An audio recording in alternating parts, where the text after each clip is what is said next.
আজ আমি এখানে দাঁড়িয়ে আপনাদের সামনে আমার বাংলাদেশের ভক্তদের নিয়ে গুরুত্বপূর্ণ কিছু কথা বলতে চাই। আমি জানি আপনাদের অনেকেই ভাবছেন ট্রাম্প বাংলায় কথা বলছে কেন। বন্ধুরা, আমি শুধু বাংলায় কথা বলছি না, আমি বাংলার চেতনা নিয়েও বলছি। কিন্তু কেন বলুন তো? আমেরিকায় আমরা আব্রাহাম লিঙ্কনকে সম্মান করি, ভালোবাসি, কিন্তু আমরা কি তাকে জাতির পিতা বানিয়ে ব্যবসা করি? আমি আমার শপথ অনুষ্ঠানে তার নাম একবারও বলিনি। এতে তার যেমন মান ইজ্জত যায়নি, আমেরিকারও সম্মান ক্ষুণ্ণ হয়নি।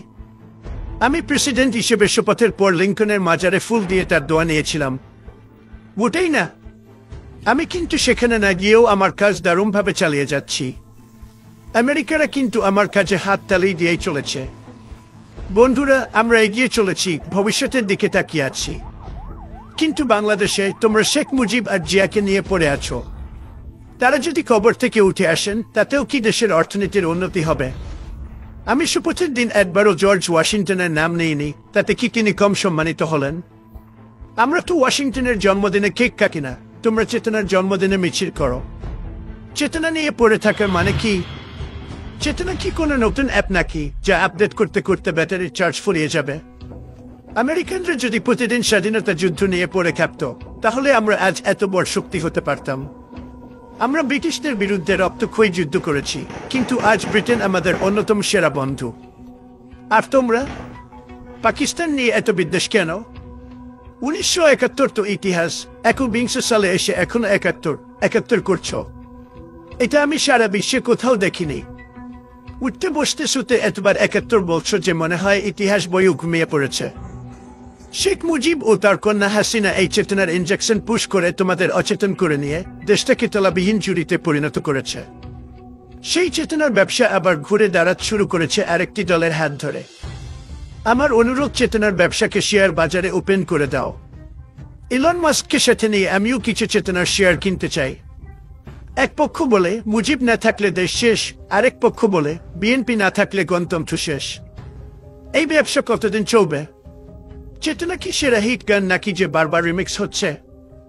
আর বলো তো, আমরা কি কানাডাকে আমাদের সমুদ্রবন্দর ব্যবহারের অনুমতি দিয়েছি বিনামূল্যে? একদমই না। আর তোমরা কি করছো? চট্টগ্রাম আর মোংলা পোর্ট ভারতের হাতে তুলে দিয়ে বলছো আমরা 197 ঋণ শোধ করছি। বন্ধুরা, ব্যবসার মতো করো, দান খরাতের মতো না। শেখ হাসিনা পালিয়ে গেলে চেতনার ব্যবসায় বিফল হয়ে ওই একই চেতনার ব্যবসা এখন যারা করতে চাচ্ছ, তাদের ভবিষ্যৎ কি হবে জান? বন্ধুরা, তাদের পরিণতি হবে ঠিক সেই শাসক নেপোলিয়নের মতো। শেষ পর্যন্ত নির্বাসনে জীবন কাটাতে হবে। কিন্তু পার্থক্য হলো, নেপোলিয়নের ছিল সামরিক প্রতিভা, আর চেতনার ব্যবসায়ীদের আছে শুধু ফাঁকা বলে। বন্ধুরা, চেতনা শুধু একটা লুটপাটের হাতিয়ার।